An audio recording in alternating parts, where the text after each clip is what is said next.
Be sure and tell them Large Marge sent ya.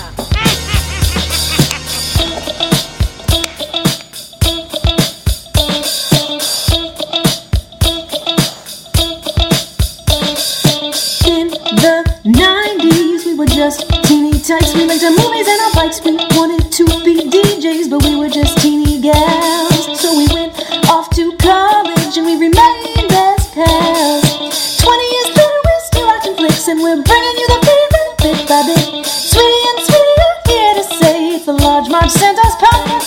Hey. I hate the way you talk to me and the way you cut your hair. I hate the way you drive my car. I hate it when you stare. I hate your big dumb combat boots and the way you read my mind. I hate you so much it makes me sick. It even makes me rhyme. I hate it. I hate the way you're always right. I hate it when you lie. I hate it when you make me laugh. Even worse when you make me cry. I hate it when you're not around and the fact that you didn't call.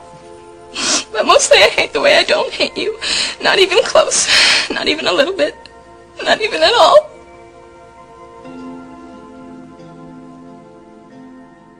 Hey guys, welcome to the Large Marge Sent Us podcast, your favorite podcast, where two sweetie sisters talk about movies that shaped their childhood. I'm Sweetie with an IE. And I'm Sweetie with a Y. Hey, Sweetie with a Y. No, that just threw our whole game off. What happens next? Oh, We're trying something different. Sweetie. Because we get that question a lot because, you know, Sweetie Club, we're both sweeties, kind of a little joke we have. But people are like, are you Sweetie with a Y, Sweetie with an IE? And some people just think it's two IEs, which would just be crazy. But it reminds me of that scene in That Thing You Do when he's like, this Wonders with the O-N-E, it's too confusing. From now on, you're just the Wonders. What is the correct spelling of Sweetie? Well, isn't Sweetie IE like S plural? And then Sweetie with a Y would be singular? Right. I'm not sure. Yeah. I think either is appropriate, and that's why we've decided to each adopt one. You're right. So. It really worked out for us well. I mean, I'm not sure. Do you remember the discussion where we were like, okay, are you going to be IE? I'm going to be Y? Yeah. I think because you were older, you're like, I get to be the real was Sweetie. I, because my name is Emily, E-M-I-L-Y, and that's like the normal spelling. But then I learned there was the French spelling, which is E-M-I-L-I-E, and I was like, that's so cool. So then maybe when we were doing this like discussion about which Sweetie you wanted to be, I was like, well, I already have a Y in Emily. Maybe I'll do the IE. What? This is way too deep of a discussion that we could have possibly had. I don't think that's correct. But anyways, hey what guys. movie did we watch Well, tonight? we're continuing on the trend of doing movies that Sweetie is scared of. So we did 10 Things I Hate About You. Men with long hair. Just kidding. Oh, Jinx by me Coke. Yeah, so we're done with the Sweetie Phobia movie. Is I think, right? As far as we know, We Who knows? don't have any movies like about vomit. No, Was there but a big Killer vomit Clowns movie? from Outer Space. I was Your terrified of clowns? that. Well, I'm not like still, but like that movie fucked me up with clowns. Let's say we're basically done with Sweetie's phobias for the moment. And we decided it was about time for what I would say is my favorite 90s teenage rom-com by far. Huh. Would you agree? Well, it's not mine. What is yours? I think it is She's All That. I think. What? That was bullshit. I know, but it's just like, I don't know. What a fucking horrible I have message. a theory about it, and I'll talk about it later. But I like that movie more. But I like this movie a lot as well. And on this rewatch, quite a different perspective, outlook on life, if you will. Same. Very interesting. Very interesting. Mhm, Same. mhm, mhm. Yeah, really interesting to watch it through the 35-year-old lens. Yeah, I can't wait to talk about it. So, as everybody knows, this movie from 1999, starring the lovely, the talented Julia Stiles. Julia! I love Julia Stiles. I thought she had like such a good couple movies in the 90s and was like kind of like the, not emo, but like alternative it girl. You know, she did like really cool things and was always such... Wait, was she in the movie with Freddie Prinze Jr. where he drinks her shampoo? The Yes. model one? Model behavior? No. Down to You? Down to You. Oh, Yes. I think so. Oh my God, I love that movie. Yeah, I mean, she's like not your typical like pretty girl, blah blah blah. She's so interesting Yeah. looking. And what's funny about her in this movie is that sometimes you'll look at her and be like, she's not looking that great. And then at other times you're like, oh my God, she's one of the most beautiful people I've ever seen. She has such interesting features. I'm really just, and like when her hair is so cool, and she's like, you know, she's like pretty skinny, but she's drunk in the trunk. I mean, Drunk in the trunk? drunk in the trunk. Junk in the trunk. Oh, okay. Yeah, Julia is, I mean, I think that I loved her movies in this time period. When she got a little older, I feel like her acting didn't transition over. She was like in a season of Dexter. She was in Silver Linings Playbook. Remember? She's like her sister. There was just something about it that I was like, I still feel like you're in a teenage rom-com. I don't know. It's just... Yeah, well, I just feel like in the teenage rom-com, she always portrayed a much more mature person than that, like, her age was, right? I almost say Julia Stiles was like an old soul. Wise beyond her years. Yeah, totally. And that's kind of like the character she always was. Additionally, we have Heath Ledger in this film. R.I.P. And... Okay, I'll say two things first of all. Okay. One, you watch a movie like this, and like obviously we have tremendous amounts of hindsight knowing like what he was able to do later in his career. Mm-hmm. But as I said from when we watched something with another Hillary Swanson. Swanson. Who is Hillary Swanson? Christy Swanson and Hillary Swanson. So I keep messing up that name. When we saw The Next Karate Kid, I was like, that's an Oscar winner right there. Right there on the screen. And like you could kind of tell. And I feel like watching this, I was like, he does really well. Yeah. You don't think so? No, I mean, I don't think like the material was enough to like give him that range. He acts with his eyes. I guess. I mean, yeah, he's sweet. He's pretty sweet. We'll talk more about it, but he's pretty fucking sweet. Yeah. Heath Ledger, first movie in the U.S. You know, he'd been really popular, or had done some stuff in Australia, but this was his first U.S. movie. Very cool. And yeah, I don't love the hair, and sometimes it's hit or miss with him. With that hair. His outfits. Again, just like Julia Stiles. Sometimes you look at him, you're like, I don't know, dude. And sometimes you look at him, you're like, you're hot. Maybe they just didn't do the camera angles right or something, and they kept like doing the wrong side. I don't know. All right, who else is in this movie? Larissa Olnick, who was Alex Mack on The Secret World of Alex Mack, one of my favorite television shows on Nickelodeon. She plays Bianca, so she's very... she's like appears ditzy, but then later you find out she's smarter than she's a great character. Yeah. JGL, Joseph Gordon-Levitt as Cameron James, not to be confused with James Cameron. Whoa, the good guy. He's like is he the main character? No, he's not the main character. Heath Ledger's the main character. I don't know what to think anymore. But he's the love interest. Yeah. He's obsessed with Larissa Olnick. And then, you know, and spoiler, so something happens. And it's obviously like the smart guy who like wants the pretty girl but can't get it. But he's also really cute. So I'm like, I don't know why you have trouble getting dates, Cameron. I know. Because you're adorable. I think it's because he's little-ish. Like it looks like he hasn't quite peaked yet. Yeah. I would say that about that character. But wasn't that Joseph Gordon-Levitt in general? Because like, maybe. I wouldn't say he was like super, super attractive for a while. And then what movie did we see? And we were just like, whoa, like you're fucking hot. Something? All of them? Oh. Yeah. Batman? Maybe it was it Batman? Dark Knight Returns? Yeah. I don't know. One of them, I just suddenly was like, holy shit, like he's really, really good looking, that guy. Hot. Yeah. Yeah, he's a moment. He's like, he's there. He made it. He made it to the Hotville. But yeah, and that's it. And then another guy. What the hell is his name? Fuck, I just looked at him. It was like Ronnie Kruzman, Jason.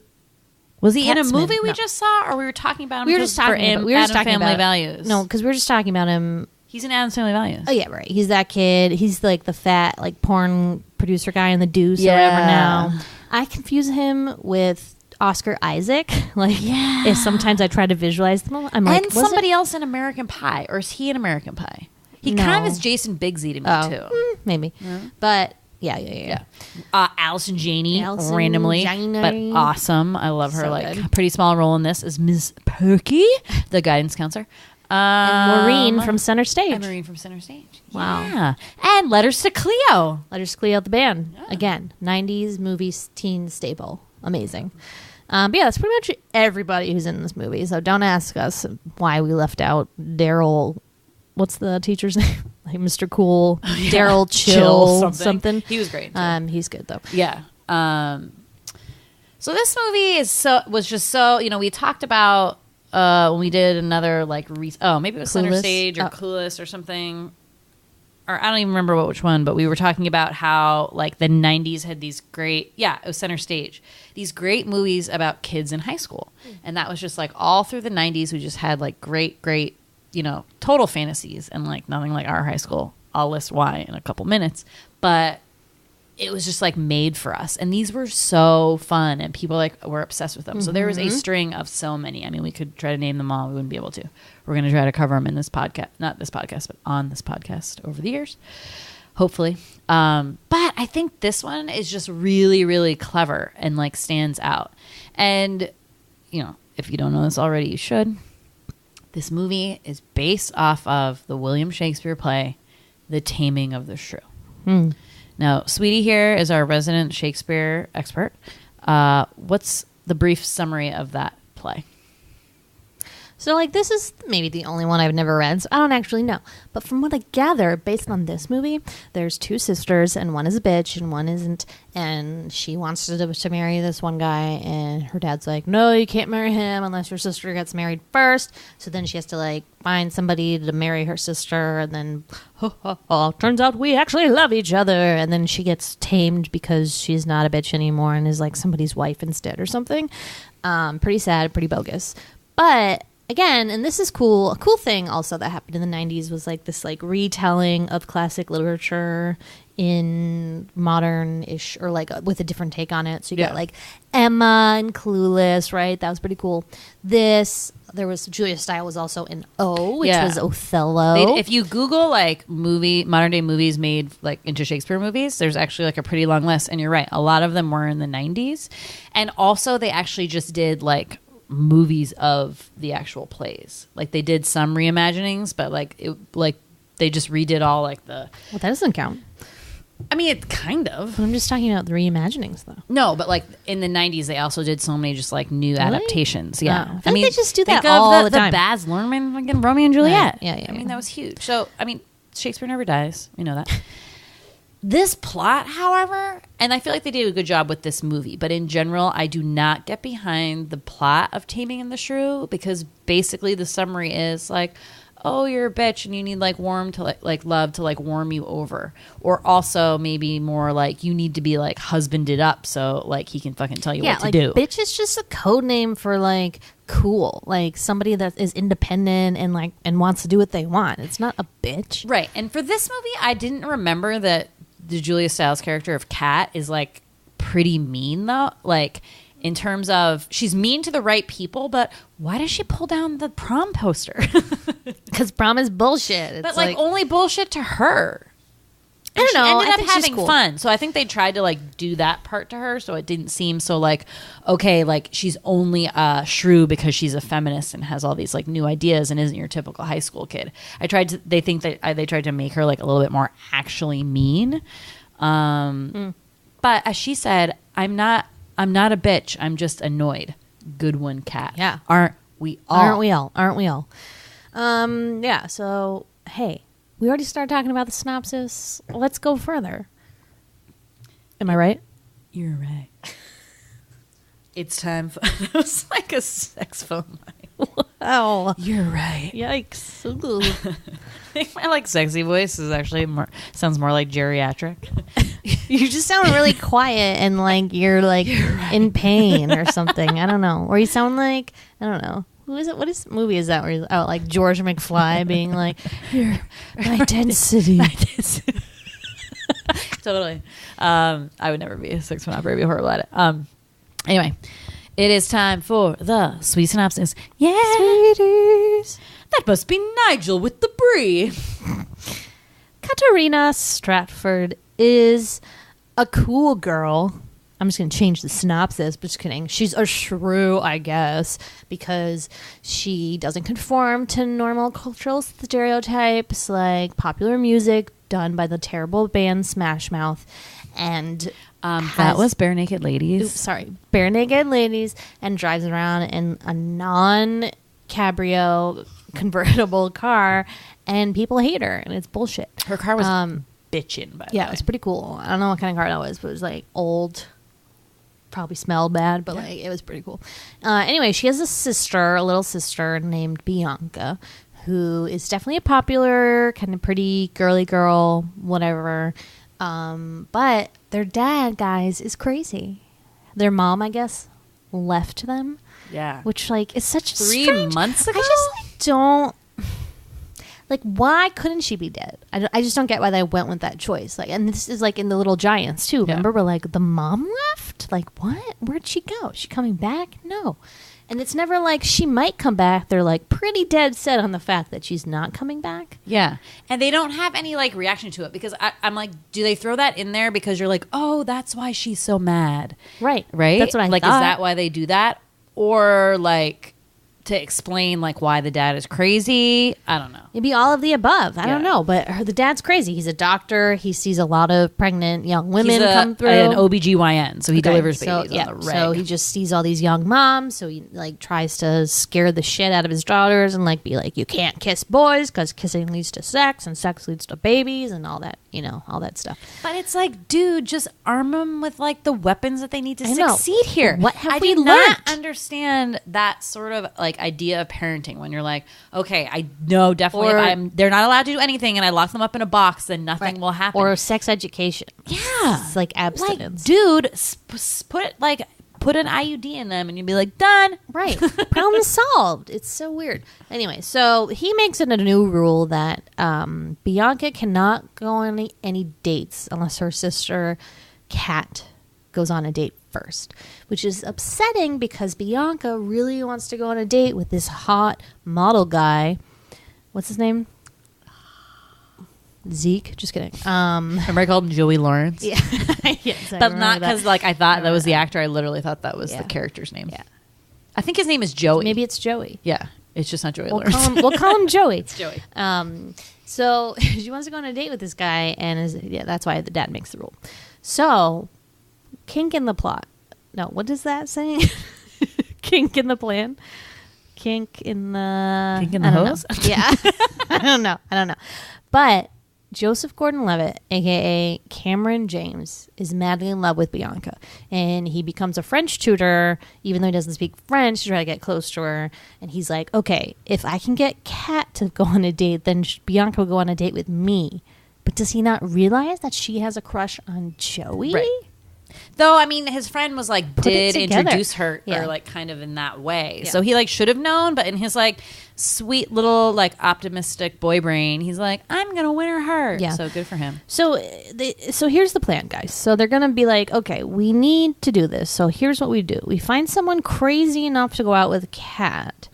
But in order to get that crazy person, we need someone who has money who can pay the crazy person. We need an investor, a bankroller. So they go with Joey, who has lots of money. But they weren't like, didn't they then at that point know that he was going to try to get Bianca because that's why he would want him to Right. So remember, Cameron says that exact same thing to his buddy. And he's like, well, Joey's going to be too busy like trying to pay off like the Heath Ledger character or too consumed with it that we're just going to swoop right in and like grab Bianca from him, like essentially. Yeah.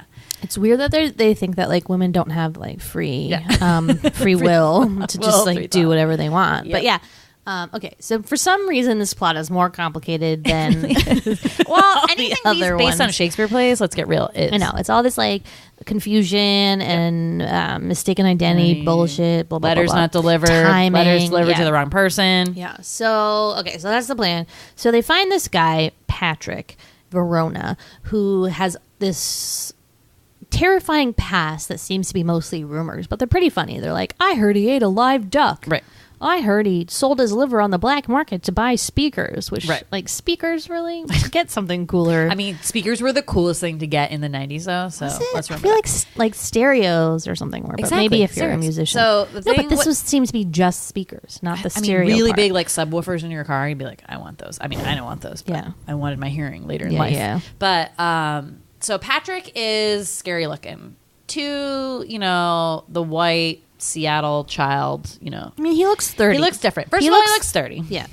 He has long hair, parted down the middle. Doesn't look great on him. And it's weird curly, but it's also sometimes jelly, like gelled. And you're like, are you putting it? Are you mushing in that product there, Patrick? Because it looks stiff. Yeah. He's a transfer student, so he's only been in school for a couple months. Okay. So people don't know anything about him, and this is why they start making up these stories. Gotcha. He also does really weird things during lab. He is in wood shop. He seems like a maniac. Kind of has weird car. And top it all off, Australian accent, which will just weird anybody out. And he can just go to bars and drink whenever he wants. Because he looks 30. Yeah. And I think he might be 30. I think maybe 32. He was held back because he didn't want to do school at all. And then now he's 30 years old. But apparently Pat here also needs the money. Does he go by Pat? He does now. Pat. So he agrees to do it. So he starts this plan, but $50 a date. Okay, yeah, $50 a date. Starts it up, thinks he can just do it because he's the man. Turns out he's not, because Kat, unlike most girls, has free will and a personality, and is like, you are crazy. Well, it's amazing too when you don't know anything about somebody and you try to go up and flirt with him. So remember his thing was like, hey pretty lady. No, hey girly. Hey girly. Like she's like super soaking wet from like playing this like intense soccer game, and she's just like, and she just looked at him and was like, you're not my person. So it's amazing when you just try to use some generic thing you think thinking women are just like, where have I heard that before? And we like all the same shit. So he fails. He fails miserably. Yep. So then Cameron and Bianca try to find out more about her for Patrick. So they go through her things, find like old concert tickets, CDs she likes, her schedule, blah, blah, blah, blah. They find out she has a black lingerie, which apparently means that you want to have sex because you don't buy black lingerie unless you want somebody to see it. Do you agree with that, sweetie? Yes or no?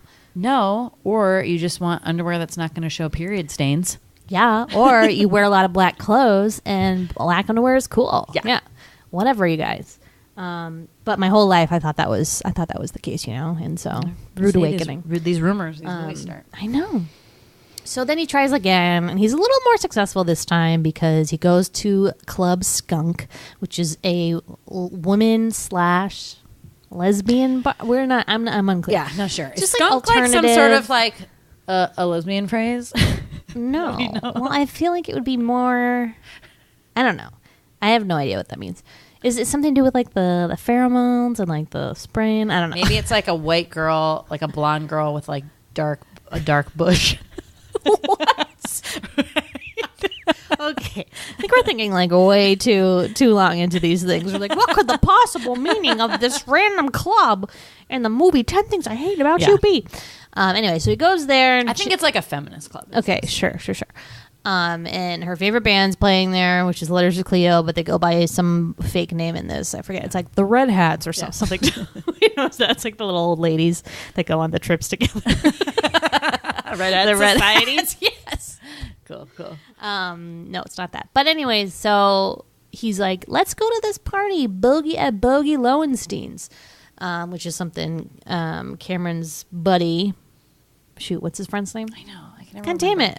But he was We're formerly useless. in the former the future MBA club, which is like the dorky kids who like business. Which Bogey's in? I thought he was in the golf club. The golfers. The former MBA club does golfing, and they smoke cigars and they like drink fine wine. Okay. So they kicked him out. So he's like trying to get back at him. So he has this flyer about this party at Bogey's, and it's with like cigars and cheese and like all this fancy stuff. So he takes the flyer, changes it to say free beer, and like blacks out like the other part about the future MBA club, and then just tosses it down the stairs.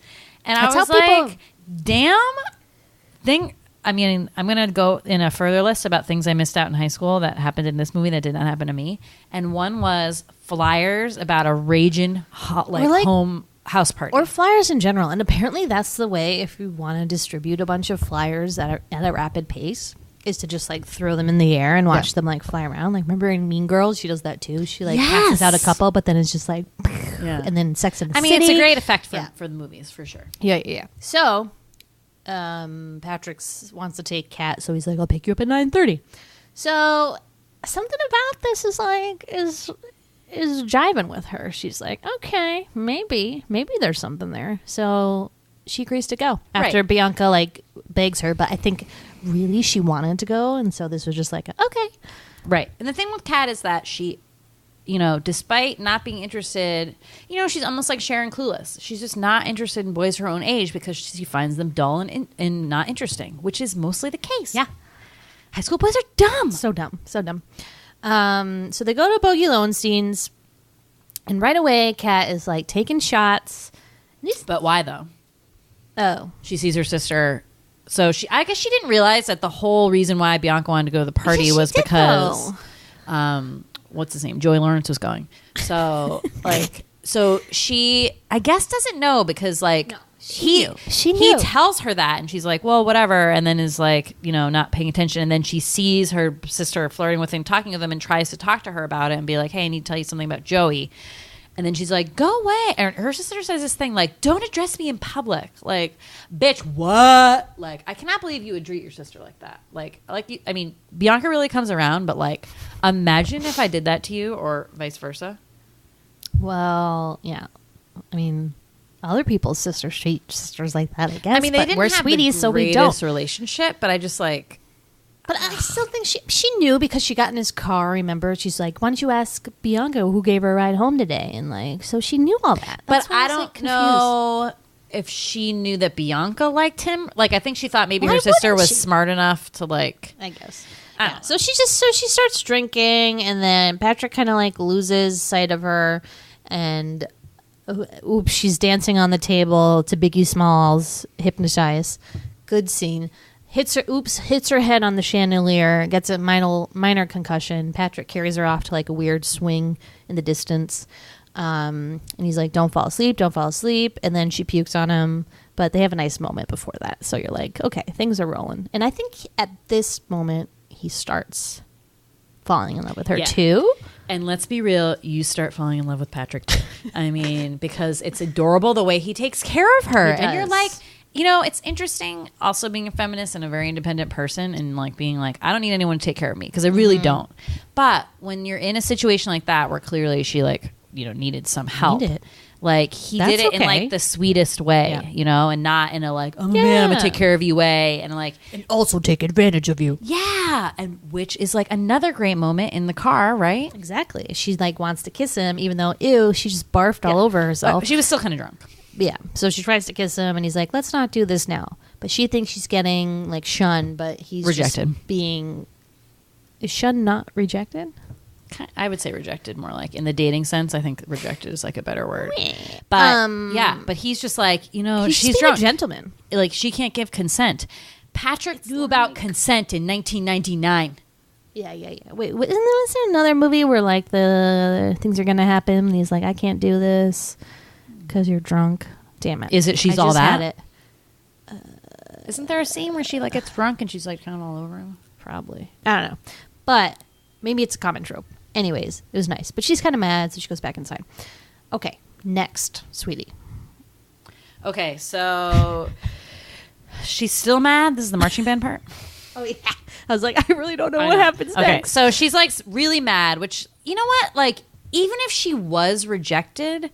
That's like not a reason to be mad at somebody, right? You were drunk and got a concussion. Yeah. And like he really took care of you. Like she just is acting out because she put herself out there, let's say, and got rejected. I get you, Kat. I get you. But she's pretty mean to them. So mean to him. And he's like, okay, he still is in it for the money at this point because I think they up the money. Like how much? He changed it to like $100 a date, right? Yeah. So he's like, okay, like so. He makes a plan. There's like a marching band that plays during her soccer practice. So he like makes a plan for the marching band to like play "I Love You, Baby."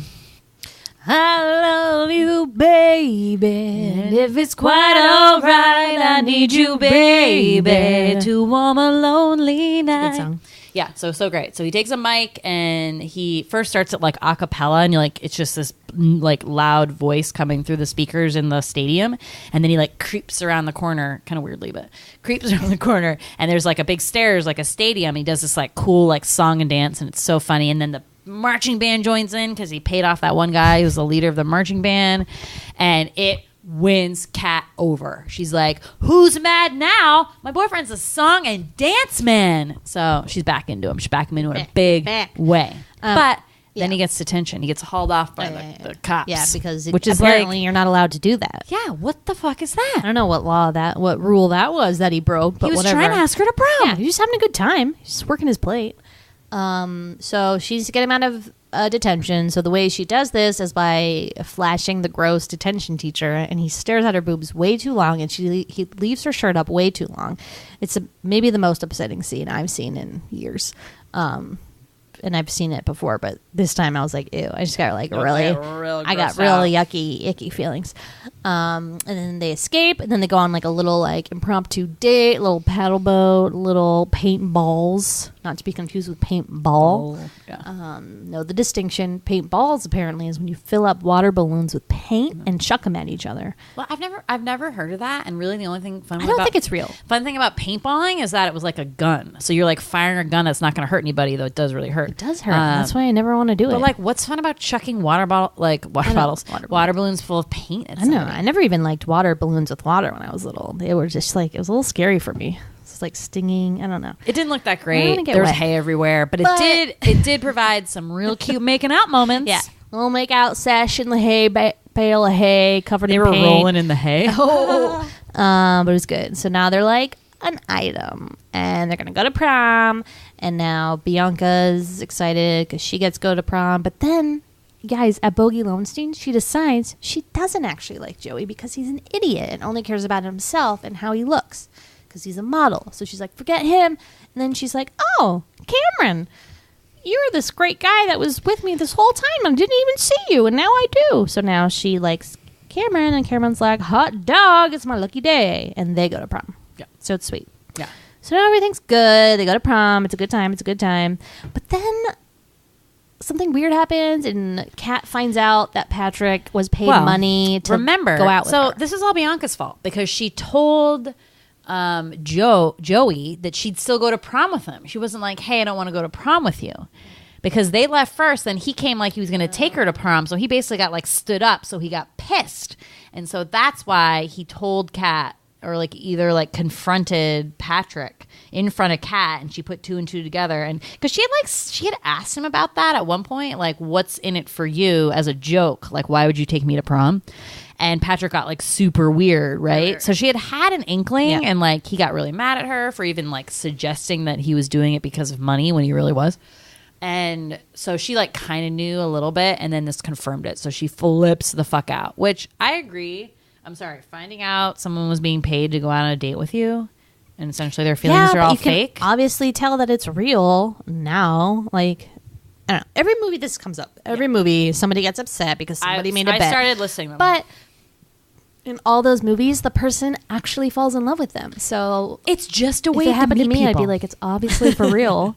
He obviously started to fall in love with me. But I guess you like are not sure like if that's for real because they got paid to do it, you know? Yeah. Yeah. So they get upset. She runs away, and then Bianca like socks Joey a bunch of times and beats him up. It's great. But dang, sad. Broke up again. So class assignment, they need to write a sonnet in the style of Shakespeare. And the teacher's like, who wants to share? And Kat's like, I'll go. So she brings up her binder. Hold on. Before you say this.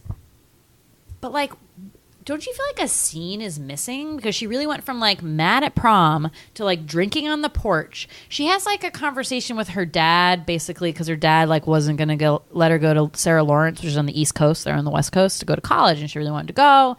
And her dad really kind of gives her this talk basically about parenting and how once you figure out, like, your girls don't need you anymore, you get kind of mad or something like that. I forgot all this stuff. Yeah. But there's no, like, okay, like, if he gave her a speech about, like, oh, like, guy, don't be too hard on guys or something, I don't know, then maybe I would think her feelings has changed. But, like, I don't understand why her feelings just, like, changed. You know what I mean? They don't give, like, a good reason for why she suddenly wasn't mad that he, like, was being paid to date her. She just did some personal reflection and then wrote her sonnet and figured it out. I totally am glad everything happened the way it happened, but, like, it's just confusing to me. So she reads her sonnet, and it's like all these things she hates about him. Guess how many things it is she hates about him? 10. Well, it's more than 10, I think. Oh, what? Yeah, I think it's way too many. It's way more than. Well, she lists off all these things, and then the last thing is, I especially hate the way I don't hate you, not even a little bit, not even at all, which is kind of sounds like a Dr. Seuss book, but it's sweet. And she runs away crying, and then in this time period, he ran out and got her a guitar and then put it on our car seat. I don't know. It's whatever. But she's like, oh my God, is this for me? And he's like, no, you idiot. Just keeping it there. No, yes, it's for you. Duh. And they're like together again. All is well. Hooray. And Bianca's with Cameron. Her friend who's obsessed with William Shakespeare is with the nerdy guy. So, hey, everybody finds love except for dumb Joey. Or does he? No, with Chastity. With Chastity, yeah. I think they're still together? Too. Okay. Sure. Well, anyway, everyone's paired up now. Hooray. Hooray. Happy ending. End which of the is movie. kind of like how Shakespeare's tends to end, right? Yeah. It's a comedy if it ends in a wedding. Yeah, exactly. So, yeah, nice ending. Did they make it? I don't know. I'm pretty sure she went to Sarah Lawrence, experimented, maybe was a lesbian for a couple semesters.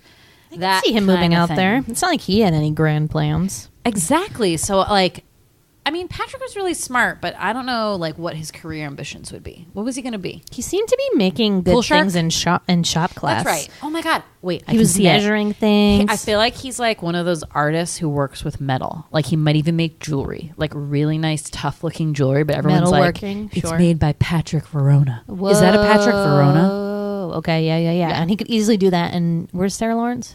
New York. So he could do that in NYC or whatever. Yes. Have a little studio. They live in a studio loft in the city. It's super dusty. Yeah. She probably becomes a professor. Oh, and then he can move his workshop to Sarah Lawrence because she's a professor there, and then they're both in little teachers. Oh my God, I love it. Oh my God, they're probably there right now. Okay, so they obviously make it. Fan fiction soon to come by Sweetie and Sweetie. So the strange thing about this movie, and I wrote this down, is that the conflict's not that bad. Like we said already, and when we were talking about this, the bet thing is really the only conflict, right? It's oh, does her really like me or not? Oh, I don't know. It's just the stakes seem low to me. And in terms of that conflict, so I wrote down the two other movies that I know where this is sort of a thing, and I'm sure there are many. Tale as old as time, right? Why is this a trope? I don't know. Finding out someone was paid to go out with you, right? Can't Buy Me Love, but is she the knew. First one I'm thinking of. She knew, but there's still a very similar dynamic. And she's all that. She's all that. Yeah, exactly. Also, an episode of Saved by the Bell when Lisa Turtle gets paid to go out with Jesse's stepbrother, and then actually ends up falling in love with him. And there's this great scene where she's in the booth at the Max, and she's like, "Lisa, is that true? Do you like him?" And she's like, "At first I did. I took the tickets. I didn't like him. Now I do." That's exactly how she says those lines, high pitched like that. It's great. Right. Okay. So that's a girl version, because there's these two are men paid to date sort of not great women, which is dumb. Is basically, I think, most of them, right? Yeah, I would assume so. Yeah. Which is not great. No, it's a terrible thing. It's basically prostitution without consent. I hope those plots aren't happening anymore because I think they're bullshit. And while it's nice again that they eventually did develop feelings for him because they're wow, when someone forces me to do something, I realize this person isn't so bad after all. But in all those cases, let's say she's all that as well. Those are great looking women who are very, very smart. Okay. I'm behind. Okay. I think that this is now the time to talk about your new business plan. I was going to save that for the end. Okay. Because I'm getting on board with it now. So right? I think I'm with you. Okay. I think we'll start it. New business plan at the end. I'm going to tell you at the end. I just got to. So you have to listen. Yeah. Stay till the end, guys. Okay. All right. Anything else on that topic? Yes or no? Just that trope. Yeah. I just find it funny, and I feel like they did use it a ton in the 90s, and it's just okay, come on. And it's I almost feel like it would be great if one didn't end with them falling in love. And I guess that really never happens. Yeah. I mean, I don't know. I keep thinking of all these movies in my head, but then they just wisp away on a cloud. I'm never mind. It's good in the sense if you're well... It's not even that appearances don't matter. right? Like, because like I said, like all the people involved end up being very good looking people. It's not like anyone is like unattractive at all. But it's more like, But they're making it seem like they are, but which really, is more right, annoying. Which is to more me. annoying. But like, it's the moral of the story is, and this is just, you know, dating 101. Like, you need to get to know somebody. Similar in this movie, how Bianca thought that Joey was like the coolest thing. When she got to know him, he was just Dumb as rocks. She always knew he was like kind of a jerk, but he was like so boring and narcissistic. All he wanted to do was talk about himself. So you might get the hottest guy, but like, you know, he's still not for you because he's boring as fuck. So true. So you got to get to know people. And Yeah. I think like for a high school movie, that's like a pretty deep thing because that's not what high school is about.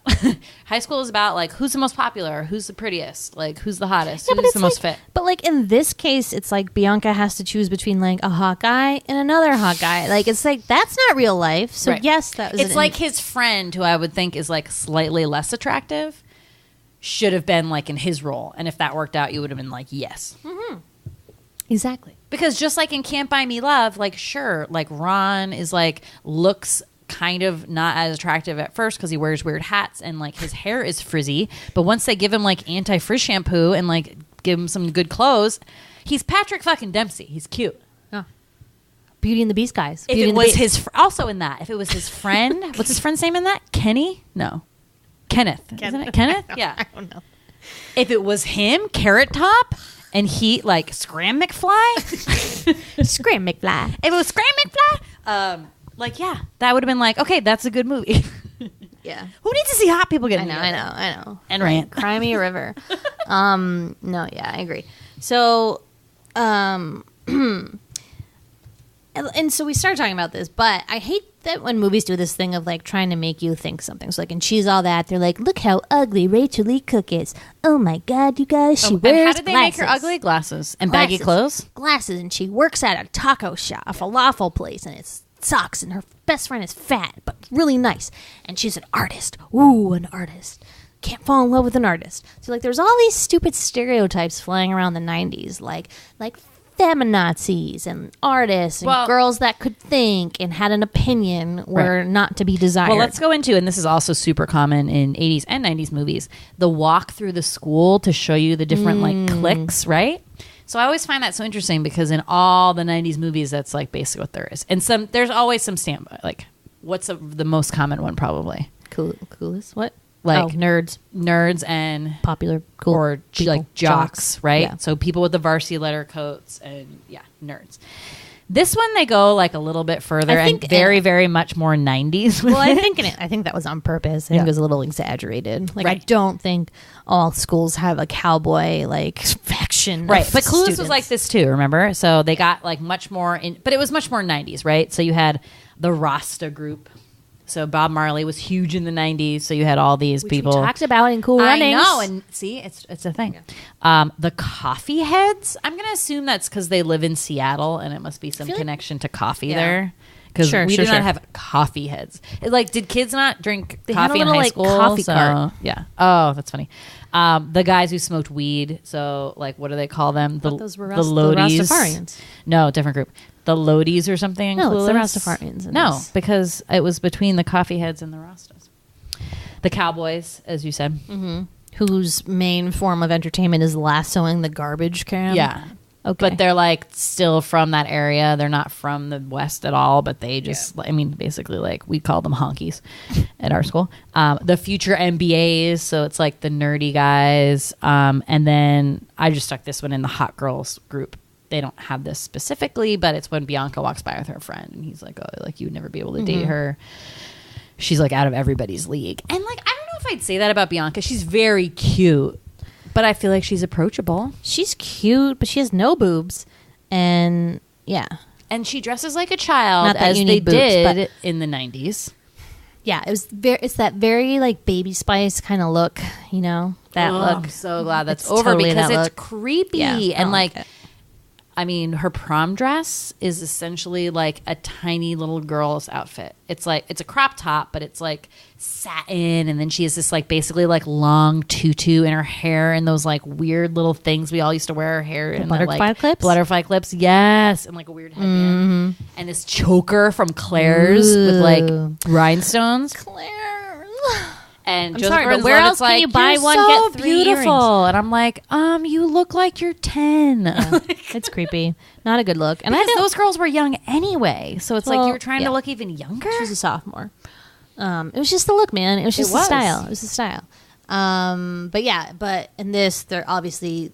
When I saw this when I was little, I think that I was like, "Oh, Kat's such a bitch," and that sucks because it just makes me so mad. Because it's like, when you watch it when you're older, you're like, "Oh, Kat is so cool." It sucks. It makes me really sad that like we fell into that trap when we were little and took what they were selling us, and I ate it right up. Yeah, I didn't as much. I really like was so fascinated by Yeah, Julia look at Stiles, you. and I also like was not a popular. I didn't date anybody in high school. I was like not. Yes, you did. Todd got Yeah, but like barely. So, and I think I like wanted to be Bianca, but knew I was really more of a Cat because I also like liked very few guys in high school. I just like didn't think they were interesting at all, and like I liked one pretty much the whole time. That's probably why. And he was going out with someone else every time. So yeah. So, but I definitely get your point because I too, and mostly from like the fashion because we were all wearing what Bianca was wearing too. Like no one was acting like Kat because, like I said, she was like an old soul. Yeah, she was cool. Yeah. She was cool. She definitely seemed more like a college person, Yeah. college student. But yeah, I loved in this rewatch how much I loved her and her character and her personality. It's just pretty great, I thought. And I liked everything she said. And I thought it was pretty great. So Yeah, and this was written by 2 women. So one of the women who wrote it said that they came up with the 10 Things I Hate About You poem because she went through all of her old diaries to like prep and get like really teenage angsty to write this. And she found this note or poem she wrote about her boyfriend at the time, who they always were like kind of fighting. 10 Things I Hate About Rory or whatever his name is. And so she like read it and she's like, okay. And her friend was like, this is the title of the movie. So they like use that concept. And that her and that guy are still friends. And he's always telling people like, hey, that movie 10 Things I Hate About You is like about me. God. And like he'll still call her in the middle of the night and be like, my son doesn't believe me. Like this movie's about me. Like me, tell him. sweetie, that Hilarious. could have been me, except you threw out all my diaries in a cleaning purge. Sorry. So It had to now happen. I'll never be able to write a good Oh, screenplay shucks. like that. You're just going to have to get it from memory. Awful. Yeah. So to backtrack a little bit, do you remember when this came out, where you were, where you saw it, et cetera, et cetera? Did I see it in the movie theater? I'm not sure. Maybe. I did. I Okay. definitely saw it. Then with I my probably friends. did. But I must have been in like 6th grade though. Yeah. And it's interesting because when you're in, maybe we were in 7th grade, but it was definitely PG-13, right? So I feel like somebody's parent had to have come with us if we saw it in the theater. Yeah. So now I'm not Saw it sure. at a birthday party, maybe? So now maybe I'm like rethinking it. I probably did. I mean, I was in high school when I saw it, so I was like ripe age for this, and we all did like really love it, and we're quoting it like all these movies from that time. I mean, it was just like nuts. Like I was saying before, like all these movies, like all you had to do was see these movies. I mean, it wasn't like one came out a year; it was like 12 came out a month. It was like insane. Yeah. So I will say that some stuff that I don't think like holds up that well are PMS jokes, guys. Ugh. Get over it. What's up with the PMS What jokes? they're like, what are they going to take out our uterus next? They're like, oh, she's hysterical. It's awful. Yeah. It's really and, awful. And if women wrote this movie, you know, I feel Right. like that they had to give, you know, those white male executives a bone. yeah, and maybe it was the white male executives who like did We some need more edits on PMS the jokes. script. Yeah, they're like the note. That was the note. Like, need at least 3 PMS jokes. Yeah. I mean, it's just almost like with gay jokes, they use the R word, retarded at one point. So it's just like kind of old stuff like that. You're like, well, like I feel like that's getting like less and less, which we always say it's like a huge win for, you know, society, especially as women in a whole. Like, yeah, no more PMS jokes. Like just because you're angry at the only reason you can be angry is because you're Right. because you have your period. Fuck you. Yeah, I'll be angry fuck whenever you. I want. Yeah. The crazy dad trope. The crazy dad trope. Doesn't hold up? You mean it's like, what, overdone? Or you just don't get it? You don't buy it? It's annoying to me. Yeah. You know, our dad wasn't like that. And I guess I don't really have like, and despite having 3 girls, My dad was not like that at all. Maybe less like crazy, but like overprotective. And certainly, I think some people's were. Some people were not allowed to date, I think. But like just like we were saying, that does nothing. Like girls have to but they don't know learn that. how to like interact on their own and make their own decisions and hopefully make the right ones. Well, You can I only know. guide them in the way. I know that's the solution in hindsight, but I think that for people, it's just very scary. Like, we're talking about people that, especially in today, I wonder what it's going to happen in this generation of parents raising children that are like so shielded from things and are like safety search and all these, you know, like kids can't access any bad things. There's like explicit language filtering on everything. They're going to be accessing them anyway. Right. And or they'll get it when they're older and go crazy and then wind up like dead in a hole somewhere. Like it's, I don't know. I don't see it working out. But again, it's well. like you just have to be smart about that. You're like, listen, I know you're going to go online and do whatever. Here's just 5 rules you need to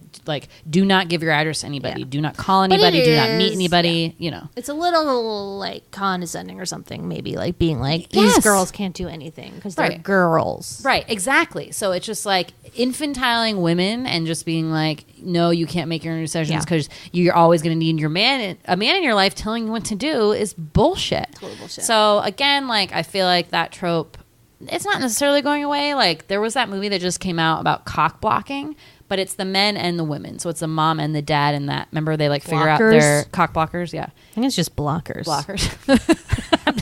Making up the title. Very inappropriate. Where these parents find out that their girls, like there's 3 sets of parents, I think, and they figure out their girls for prom have made like a sex on prom night pack, and they have to like do everything they can to like stop it. Actually, I heard that was like pretty good, and the girls like actually like ends up being very smart, like know what they're doing, and the parents just look like idiots. Okay. So there you have it. See, like kids are not as dumb as you think, and like give them some credit. I'll say like Ron and Carol gave us, you know, a ton of, you know, free reign. Let's say we didn't really have a curfew. I didn't hear literally any rules from my parents. There was no, you can't date. Not that I dated. Didn't we decide that was because we were like perfect angels our whole life? And that And that they were used to will Liz. like let you, you know, have a lot of free reign if you do well in school. That's my theory. Yeah. You have to like be good most of your life and then Yes. just be a little bit bad towards the telling end you. and nobody will blink an eye. Any kids who listen to this podcast right now, get straight A's. You can do whatever the fuck you want. And You later, can go out yeah. drinking with your friends. You can maybe get pulled over by the cops. You can come home late at night. Yeah. No curfew. They won't care. Because you're doing well in school. Like, that's not affecting your life. School is number 1. I'm just going to say that right now. Do well in school. And if you're not a smart kid, that's okay. But, like, try your best because that's all that counts. Life advice by Sweetie. Good one. What else doesn't hold up? Okay, so I don't think I have any ones that don't hold up, but I would like to go over my 90s list. What about the flashing the teacher part? Well, that was gross, but like, I don't know how I feel about it because I'm like, should she have gotten in trouble for that? Yeah. I mean, if Patrick gets in trouble for singing a nice song, Right. Yeah. The rules doesn't in make the any school sense. are whack. I'm just more concerned that she does it with like a smile on her face, as in like, this is fun. I don't know, because it's funny, I guess, but it's like very distressing to me that Well, that whole scene But also she's not like, affected by it. kind of what it went against like everything Kat seemed to Yes. stand for, and it was almost like the movie was saying, well, Kat like doesn't do this ever in real life, but just because she's a woman, she can turn it on because she's in and make a guy like whatever just because she's a woman she can and do because it. she's now likes this guy. Yeah. I felt so. That's the part I felt Yeah. uncomfortable with. It wasn't like that teacher was like kind of a perv, and I think mostly he was just not to excuse his behavior, but I think he was mostly just shocked that her out of anybody was like doing that kind of stuff. But No, he looked way too long. He had like a weird expression on his face. It was so upsetting. I never want to see it again. what he should have done is like pulled Yeah. her shirt down and been like, "What No, are you he doing?" just like stares at it. Yeah. So and upsetting. then the whole class claps, including the one girl who's in detention, which, by the way, good for you for being in detention because there was like literally the only non-stoner, non-boy there. And even she claps, and you're like, but were they just clapping because like she had a whole scheme to like let that guy escape? Maybe. I don't know. That scene was weird. I would have taken it out. Totally. Me too. Well, and then what were you going to say? 90s Sorry, I'm stuff? busy drinking. Yeah, so with these movies, I always like to put 90s, because like the 90s, especially for us, more than the 80s, the 90s, because we lived through it, like we actually took part in a lot of the styles and a lot of the food and a lot of the customs that you see in these movies. So to like see them again, it's just like such a nostalgia kick, and we really relate. And so I can just identify all the very much like 90s, signals that this movie is made in the 90s. Yeah. Okay, so we've mentioned a couple of these already. So as Sweetie said, the VW Cabriole, is that how you say that? Volkswagen. Wasn't it Volkswagen? Yeah, VW. Oh, now I get it.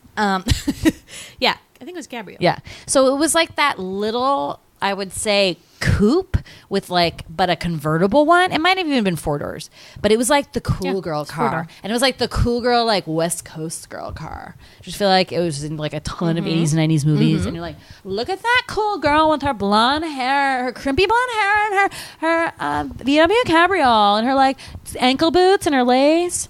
Yeah. It was good times. I know. It was a good time to be alive. The walkthrough of all the cliches in the high school. I feel like that was like super 90s. Overplucked eyebrows. Ooh. Oh man, like I said, like Julia Stiles is so pretty, but her eyebrows are just a tiny bit too tiny. And like too light or something. Yeah, I wish they were darkened up. Sometimes a bit. they like disappear. Yeah. And then you have like Bianca's are like the little tadpole brows that we like all had at one point, where we just like overplucked, and you basically just left like a big, almost like teardrop front part. Looked like and an then you would do like apostrophe. this tiny little like tail, But like an apostrophe. yeah, right? or like a tadpole comma. or something. Yeah. I mean, it wasn't didn't look good on anybody, and we've said many times before, brows are really coming about. Ladies, don't touch your And brows. there's just like, I saw actually a meme today that was like, this is why eyebrows are important. It was like a picture of Anne Hathaway with eyebrows, and then the same picture of her without eyebrows, and it's so scary. But it reminds me of like my least favorite thing that happens on America's Next Top Model is when Tyra's like, okay, I'm going to give you the best makeover of your life. I'm going to bleach your eyebrows so it looks like you don't have any. And she's like, isn't it great? You look like an alien. And then they're like, oh God, my boyfriend hates those me. poor girls in the corner. They're just like crying, and she's like, you guys need to be more thankful that you're getting a makeover. And we're like, you turned me into a fucking alien. The girls with the beautiful It's hair they've been growing out their whole life, and they're like, we're going to give you a pixie. Yeah, now you have to work with this, like, because you have such like a manly face. Cheekbones. Yeah. Oh my God, I but would the eyebrow murder thing somebody. really sets me off because it just doesn't look good to any. I don't care if you're high fashion, like, just fucking like blot those out for the shoot. Like, I don't see why we have to do it full time. No, eyebrows frame your face. They're important. They keep stuff from falling into your eyes. I mean, there's many factors So here important. why they're important. Okay, hair clips we already mentioned, and a vast array of hair accessories. Let's say in the 90s, right? People just went buck wild. I had so many of those little baby doll clips that I would stick exactly where Bianca put them. Just you would part your hair and then put them on the sides like that. Oh my God, I was. What was your favorite one?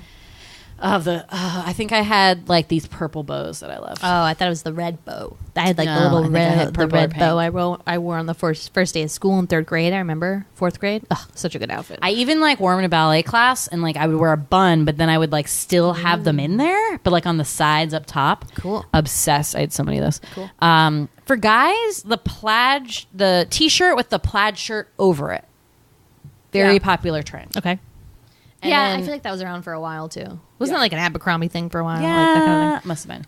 And then for Patrick, he had randomly a pair of pleather pants. I don't know what that was about. But like really weird pleather pants. Like They look looks plastic. like it looked like water or something. It was a weird color too. Maybe because it was like a gray. They look like space pants. Like he should have look like been space out pants. in space. I He was know. in Xenon Girl of the 21st Century as an extra. Like Yeah. that was but his mostly look. him and Kat, like, and I think also why Julia Stiles and Heath Ledger were a good pair, like we said before, they're both very unique looking, and so like they both were so different and didn't really fit in as like normal high schoolers would, and their fashions were too, because Julia's fashions were like pretty basic. Yeah, she just wore tank tops and like pants. Did she wear a dress one time? I guess she did. think so. Her prom dress was probably the most girly thing Yeah. she wore, but it wasn't like tomboy. It was more like almost like asexual or like androgynous. Her you know? prom dress? No, all her other clothes. I was like, what? Yeah, that's true. Definitely 90s. I feel like she wears this like blue camo shirt in the beginning, right? I feel like I had pajamas. I had that like in pajama. It was probably from style. Julia's. Yes. That is where it was Yeah, from. I know. Oh my god. No, I'm I had the guessing. same thing as Julia Stiles. There's also a like 90s Volvo. Maybe it was 80s Volvo, but like that old Volvo with like the seats. Yep. You know, like that. I love those. I just love that that's Cameron's car. I I think that's know. like the ultimate. Like he's so sweet. Well, like for us now, I'm like, really, Cameron's so cool. He drives a Volvo, but like is then it his that would be mom's like car? your mom's Volvo. It's probably his mom's car. Yeah, because that was such a mom car. I feel like all my friends growing up, they're Debbie like, Stetson. Yep, their parents had Volvos. Rebecca Rainey. Yep. Annie Kanu. Woo! They had the short one, not the long one, not So the he wagon. He had the short one. Yeah, I love the short one. I want the short one. The wagon is like a total mom car, but the short one, I feel like you're like cool and interesting. Chokers, the I Choker saw a City. girl. Yeah, chokers are back, but those like tattoo chokers are back now. I was It's so dumb. I mean, I felt like I loved a tattoo choker, but I like was Don't into bring it chokers back. because everyone else was, but I hate chokers. And in general, I feel like I just learned recently that I'm just not a necklace person. I don't like stuff around my neck. I decided. even like loose ones. Don't like it. Okay. If it was a diamond necklace, maybe different. But like, you know, I just Hello. don't. And like, you have to keep changing them. I mean, I really love people who can wear the same necklace all the time. They have some classic one with like a cool Oh. gold thing or whatever. No, I like a statement necklace. Yeah. That's my Not shtick. an everyday. I just don't like stuff around my neck because I'd have to take it off. Like I wouldn't be able to just like sleep with a necklace on. I'm not like a Guido. Who said you have to sleep with the necklace on? I just feel like when you have those everyday ones, they're just around you more. but I'm not talking about every day. I'm talking about statement necklaces. No, you would not sleep in a statement No, necklace. I know, but you don't even like those. I don't like statement necklaces. You don't like any necklaces. You don't like my statement necklaces. Oh Again. my god, the truth comes out. I'm just gonna throw those all away then. I feel like it's very 2000s. I was obsessed with them in the 2000s. I went to Urban Outfitter and I bought every statement necklace they had. all right, I guess it's out, guys. Don't wear them anymore. I'm throwing my whole It's collection your out today. style, though. That's my style. That's yours. You just said it was 2000, so For me, it's passé. 2000. It reminds me of the 2000s. 2006, New York. I bought all my clothes at Urban Outfitters. Chic. Is that how you spell that? I pronounce that? Condoms. Chic. Yeah, like Not the shake. The Sheik. It's like the person, the Shreek. Anyway, the dorky guy who Joseph Gordon-Levitt is friends with has chic condoms, which are like, are you getting laid, fella? Because good for him. It's just in preparation. That's It's just awesome. better safe than sorry. I know. I'm so proud of him. See? All the loser guys are the best in this. Do you know what movie this is? Where they're like, someone's about to have sex and they don't have a condom, so he's like, I'll go to the convenience store, but they don't have any condoms, so instead he buys plastic wrap. Awful. Ick. No. Anybody? Somebody That tell me. sounded like a one-night stand I had, though. Someone tell me what movie that is, please, on Twitter. Thank you. That's Yeah, it funny. just popped in my head. Okay. Well, good for him, but I don't know. I don't think they have that brand of condoms anymore. I'm just thinking. I mean, we were just there the other day and I didn't see them, so. That's true. Paintball, as we said, you know, not paintballs, but paintball guns, and going to paintball was like a big thing. I remember. Again, never have done it, but heard horror stories about the paintballs giving you welts. Oh, so I yeah. was like, hard pass, Yeah. never doing it. Yeah. I'm still today. I'm like, no, I'm not going to do that. No, definitely not. And then the ab roller. So the dad has like this whole little gym on his porch, like backyard kind of back porch thing that includes a stationary bike, but then one of those ab rollers, which was kind of a thing that basically like did sit-ups for you. Yeah. It seemed like the easy way out. Which again, 90s fitness crazy. Prehistoric Pilates machine, if you will. 90s fitness machine was the like era of the fitness machine, yeah. I think. Remember what's the thigh one? Thigh Master? Thighmaster, the Nordic Track. Nordic Track. We talked about that stationary before. bike. Uncle Mike. Yeah, We had, I mean, and we figured out what it was. Remember I told The you? Gazelle? No, the Oh. cross fit thing we had that was like a treadmill, but you could move the arms like an elliptical machine. Crosswalk. The crosswalk it was called. Sorry, I got really excited because last podcast we mentioned this. I couldn't remember what it was. The crosswalk. the treadmill that we had was called that. Crosswalk. Crosswalk. Yeah, that's why I didn't believe you that that's what it was called. I was Yeah. like, no, that's a crosswalk. No. Okay, cool. Any other 90s things? And then Baby Girl Style, but we already Baby went to. girls. Baby girls. Yeah. And Letters to Cleo. Totally 90s. Yes. Pretty much any movie in the 90s, if you look at the soundtrack, will have a Letters to Cleo song, which I love because I loved Letters to Cleo. So those good times. And they make like great cameos in this too. So I appreciate it. I appreciate it. I like that, you know. 90s music, you know, hit or miss. I think there's like a nostalgia aspect to 90s movies, music, but I don't think there's many that you'd be like, this is the greatest song of all time. Like, they were pretty much trash songs, right? I don't know. I'm gonna boot up some of those tomorrow on my way to work. No, and but rock like, out. but they're not like. I don't think they're gonna be like. They're classics. Why would you and do what you do to me, baby? Sorry, they're good. They're good songs. No, and I think that band, yes, but like, let's say the Bare Naked Ladies. no, fuck them. It's been one day since you looked at me. Like that, like Smash Mouth, like all those bands that you're just like, what was happening there? like go another day without hearing a Bare Naked Ladies song. I would be so happy. I just never need to hear that again. I do like the Christmas one though. Oh yeah, but that's featuring Sarah McLachlan, so I feel like it's okay. But agreed, yeah, that's no. my I song. think the indie stuff in the '90s was awesome, and I think that will go down history as like great Yeah, songs. yeah. It's the but popular the pop stuff. ones were garbage, and they just provide this amazing warming relief because that was like such a safe time for you, and obviously like whether or not you like high school or not, but it does remind you of that and like MTV and TRL and all that stuff. But like those songs are fucking garbage. Yeah. Never forget. True. Which is fine. True. You know, our parents have the Beatles. We have Bare Naked Ladies. I mean, what are you going to do? I love you. Okay, I'm just looking at my notes, and I hate when I write something and I don't know what it means. Always find out. I don't know what that means. End poem. Okay, so I'm done. Another 90s thing. Like going into the 2000s are a nice blooper reel at the end of a movie. I love that. Fun. Always fun. Yeah, that's fun. This one wasn't like side splitting funny. I could have No, been better. but I do like to like get the glimpse into Who the they chemistry. really Yeah, are. who they really are when the camera like stops rolling. I like that. I love that. I like that a lot. So we didn't go into like favorite scenes, and we did talk a lot about them, but I have a couple more to like add. So we talked about already the dancing, the Heath Ledger song and dance number. Super important. Good scene. Good scene. Good scene. When she flashes the teacher. These are ones I Gross just scene. like remembered. The one with the penis on his face. So again, another like super 90s movies trope. Getting a penis drawn on your face. Excuse me, I have a frog in my throat. Yeah, it was a thing. I don't know why. I guess you it ever was do just that like a to funny people thing. at parties? No, I didn't do it to people. It was mostly Totally like a guy did. thing. That's awful. But yeah, that is one. And like, Let's remember the rule. If you fall asleep with your shoes on, people can draw a penis on I thought it was your just face. if you fall asleep first. No, people. If you take your shoes off, then you're done. But if your shoes on, that means you passed out. So you're I was not aware of penalized. that. You're penalized with a penis on your face. Got it? Good So one. that's pretty funny. Good But one. that is so. This happens when like the dorky kid is asking Joey, to bankroll this whole like fund to get Patrick to go out with Kat. So he like is drawing a penis on his face, and when he comes back to talk to Joseph Gordon-Levitt, and he was like, "I have a penis on my face, don't I?" Yeah, I like that. Which was hilarious. I like that a lot. And it also reminded me of the Garden State Oh my one, God, yes, I which was is just the gonna say best that. one The best. ever. By the way, you have balls on your face. Who ends up you being have balls written on your Jim, face. what's Jim his Parsons. name? Yeah. Yes. Oh my I know. god. I just rewatched that movie recently, and I just like, I love this part. Yeah. It's so good. Balls on your face.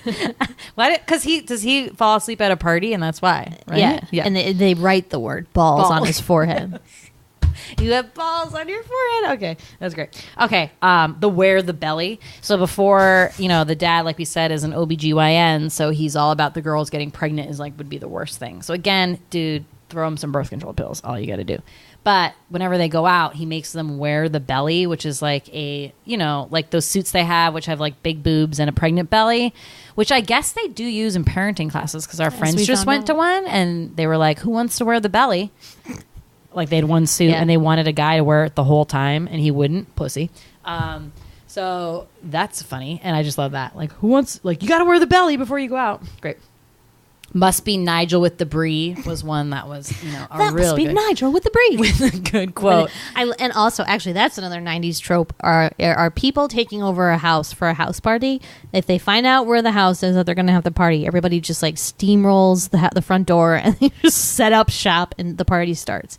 Crazy. Yeah. Animals. Mean Girls. Maniacs. Here's a question. He like made the flyer that said free beer, blah, blah, blah. But who ended up bringing the beer? Because they definitely had like a keg. People were bringing it in. I saw them bringing it in. But in if a boxes. party advertised that Bucky Lowenstein was going to have free Right. beer, why would anyone bring beer? Because you always need more beer? I don't know. I guess, feel like people man. are always bringing beer to parties. Okay, dancing on the table when she gets the concussion. Okay, huge scene, probably the one I most remember always because I just wanted to be as cool as Julia Stiles, dancing on that table to Biggie, Biggie, Biggie, Can't You See? Sometimes Words Hypnotize Me. Great song to dance to. If you're ever at a bar and it feels really stale, put that on. People love it. It's awesome. Julia Stiles is a great dancer, and I learned that her dancing in this, just that like little scene, someone like basically used that as like her audition tape for Save the Last Dance. They were like, she's a good dancer. She can really move. So good. I love it. And she does, she basically is like a stripper, but not. But then she hits her head. And then the whole thing about like when he's like, don't fall asleep when you get a concussion. Literally every time I get drunk and I maybe hit my head, like even if I just like hit my head on a lamp, something really minor, I'm like, can't fall asleep. Heath Ledger said I can't fall asleep if I get a concussion. I'm drunk. But that's a well-known like fact, right? It's not just like Heath Ledger. I didn't know that until this science. No. Sure, but like we're aware of it because of this, I guess. Natasha Richardson, right? And then that's the other like real life example. But yeah, pretty crazy. So crazy. But yeah, I agree with you. All of those were my scenes I remember as well. A lot of the lines I remembered. My friends and I love the like. I know you can be overwhelmed and you can be underwhelmed, but can you ever just be whelmed? Which, good question. Probably not, though. That doesn't make sense. But we loved that. We loved all those lines. We like ate that shit up. It was pretty clever, and we laughed a ton still. So, like we said, the PMS jokes, no, but most everything else, like, yay. Yay. Okay. So then I just have a couple more things to talk about. Is anyone's prom/dance as cool as the movies portray them to be? Oh my God. No. And I can't think of any movie prom where there's a DJ playing hits, maybe except Buffy the Vampire Slayer, but like... What about a live band? Right. No, all the other ones, was like though, a wedding have live band. bands. That felt like a wedding. All of these movies, like, too. Like, I can think of, like, 10 off the top of my head. Like, Jawbreaker, Can't Buy Me Love. Yeah, Can't Buy Me Love. Wait, there's a band in Can't Buy Me Love? Yeah. At the prom? I don't even remember the prom. It was a prom? Don't they? Teen Witch. No, because he does the African Indian dance. There was a band, though? Yeah. Okay. All right, maybe. But, yeah, so cool. We never had that. Nope. We didn't have that. Right, so I Back don't know. to the Future. Yeah. Chairman Under the Sea dance. Hello. You know, we had like a lot of kids in our school, and like we're a pretty affluent community. So like, why were our tax dollars paying for a band? We just had like shitty DJ. We had it in our gym. What was confusing for me, and I know this might be a lot of other schools, but this was not our school. They use the term prom as sort of like blanket, so like anybody can go, whereas for us, like you only went to senior prom. You could invite anyone you wanted, but only seniors could go to senior prom. And we didn't have a junior prom. We didn't have a junior senior prom where I guess just juniors and seniors. Maybe it was just for the purpose of the movie. Like they needed all the characters no, to I've be heard in that one from place. other schools. Oh, really? Like I think our school was really different. Huh. And we had like a lot of dances in between. Like we had a homecoming dance and there was prom. But like I said, like only seniors could go. So we had homecoming as the big formal dance for everybody. But then there'd be all these little casual dances like in between that were like more thematic. And like Sweetie said today, because my friend works as a guidance counselor in the high school, and she says there's like no dances except prom and homecoming, so the formal ones. And Sweetie said today that the kind of like low key dances were like the most fun. Yeah, best. They were in the cafeteria. It was awesome. Yeah. Also, and those ones the classes put on, like they used their class money, or they raised money. We had some of those in the gym. We had like a Hawaiian one. Yeah, in the gym. yeah. So yeah, but in the gym it never worked because there was never enough people came. I don't think so. It was always weird. Except homecoming where it was a really right. crowd. So I think the cafeteria was the good place. Yeah. But yeah, such a good time to be alive though. School dances, man. But now, like I was talking about this with my friends this weekend because I saw a bunch of my high school friends at my friend's engagement party, and we were talking about dances and how crazy that is. That like you would just go, and I really only drank like at one dance my entire high school career, right? So, which was fun, but like mostly stone cold sober. And how you would be there for what, like 3 or 4 hours, and just be dancing with your the whole friends time, like a fool, and just like being like, I bet blah blah's watching me, like I'm such a good dancer. Oh yeah, and like waiting for someone to ask you to dance, but no one ever did. But like no one ever did. Good times. I had this one. Can I tell you my one great dance moment? Yeah. So my big crush in high school, he always had a girlfriend like in all like the times we were there, and I think it was freshman year dance, and he like went with this girl who like I think I was gonna ask him, and then this girl and sort of in my friendship group asked him, and I'm like, you bitch, Liz Lovelock. You bitch. So anyway, so they went together, but like the last song was Cherry Poppin' Daddy's Jump Driving Whale, I believe. No? Brian Seltzer Orchestra. Oh, Brian Seltzer Orchestra. Jump But Giant what's the Cherry Poppin' Daddy's one? Zoot Suit Riot. It was Zoot Suit Riot. Okay, Oh. so it was Cherry Poppin' Daddy's Zoot Suit Riot. So I was like dancing close to him, doing that thing where I'm like, well, I'm basically dancing with him. We're like super close and like kind of in a group, but not. And then he goes to me, he goes, Emily, wanna dance? And he like puts his hand out. It was only the last like maybe third of the song. We did this like really random swing dancing, like super silly. It was the best moment of my life. I was never more happy. I went home and immediately wrote in my diary. I was like flipping out. Nothing happened. Very sad. Cute. Yep. I love that. I'll remember that forever. story. It was like a rom-com. It was like a Again. teenage It's rom-com. again.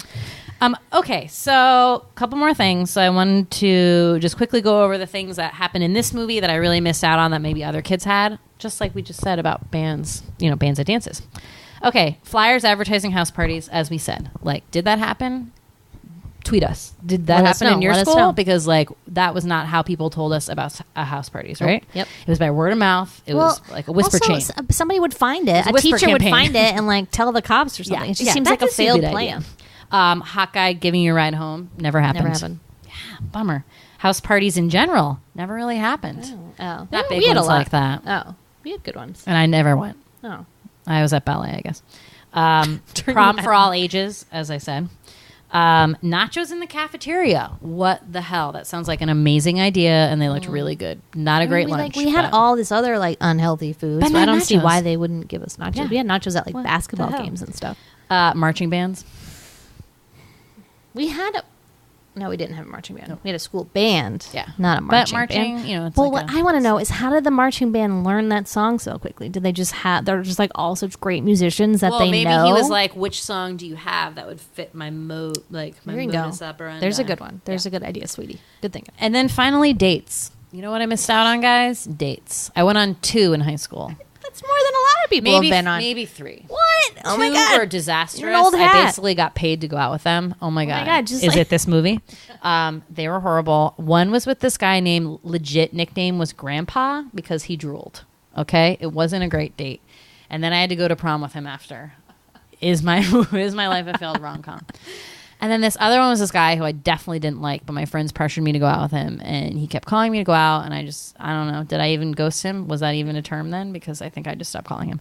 Awful. And then I did have like a mini boyfriend. Also, not a short, not a little person. he was boyfriend. pretty short, but also the length of the relationship, it was mini. And we did go on a couple dates. So I didn't go on like none. Please, you're a pro. You're a professional. But they're like, I mean, I'm a professional now, but like their cute little date made me be like, I wanted to go on a date with someone I really liked. I mean, I didn't go on any dates. You didn't go on any I just had dates? boyfriends. You guys didn't go on dates? Yeah, but if you're already dating someone, I feel like that's not such a fun date. You know what I mean? Like the date where like they pick you up and meet your parents, and then you go somewhere and you have your first kiss. Like I feel like that's a date. I don't know. Yeah. When you have a relationship in high school, it's like you go to the movies. I guess that's a date. I don't know. Right. You don't go on like, you don't do real things. 'cause Right, you don't right, even right. have money. Yeah. I think I went to like Chili's, which is a pretty sweet Wow. date. Chicken fingers. Which brings us to our final segment, Sweetie Business Plans. Yeah. Okay. So when we were watching this, as you guys know, I'm a pretty prolific online dater. You know, been on probably 500 dates since I started this back in 2013 or whatever. As Sweetie always says, bad return on investment. Since I've only really gotten one real relationship out of it. But, you know, always looking for love because, you know, you can't give up. So in that vein and watching this movie, I was like, you know what would be a great dating service? The 10 things I hate about you dating service. Here's what would happen. Somebody, the agency, I guess you would sign up. You would essentially be the Julia Stiles, but like you'd know. Okay. And you Or would no, you would be the Patrick because you're getting the money. Okay, let's Someone say that. pays That's you. better. Someone pays you. So you basically go out with, okay, you pretend to be attracted to women who maybe like wouldn't say they could like get hot guys, right? And then, but then like you'll probably fall in love with them because that's what happens in literally every scenario when money's involved and you date someone who you think, oh, that person isn't for me or unattractive. Hopefully. And then you're like, damn, they're a good person on the inside. I'm in love with them. And then it's just like a cute meet. Meet cute. Yeah. I guess. I don't know. Sounds like prostitution to me, but what do I know? But when you were earlier when we were talking about this, I was like, well, maybe like if you pay for it, it makes you be like, well, I'm getting money at least anyways. Like if someone pays you. So if you sign up and you're like, we'll give you $20 to go on dates. And the other person's getting money too. So it's not like anybody's not getting money. You're both getting paid to be on a date. And then you go on a date and you find out you actually like each other. There's incentive. That's why like Match.com is stupid, because you're paying the money to go on dates and it doesn't work out. And you're like, this is dumb. In this case, hey, it didn't work out. I got $20. Sweet. Yeah. I mean, there are matchmaking sites, which I have been like headhunted for. So basically like, and it's usually men with a lot of money, pay this site to match them up. But the pool of women that they get matched with don't pay anything. Like I was just like a client, let's say. So it's like basically like that kind of thing, but there's still a chance like I'm not going to like them. But I wonder like what is the incentive? Like who is paying the money here?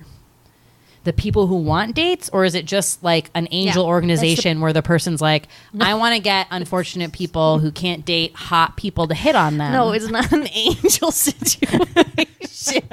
That would be such like a charity situation. Like if I had millions of dollars. Like, okay, please put your money towards something more worthwhile than a dating charity. Please, God. Dating charity. I love that. Oh my God. It and needs yes, it's the person that wants to be matched up pays the money. They pay the money. So then, like, do you think... So then the situation would go, okay, maybe at any time... Oh, here it is.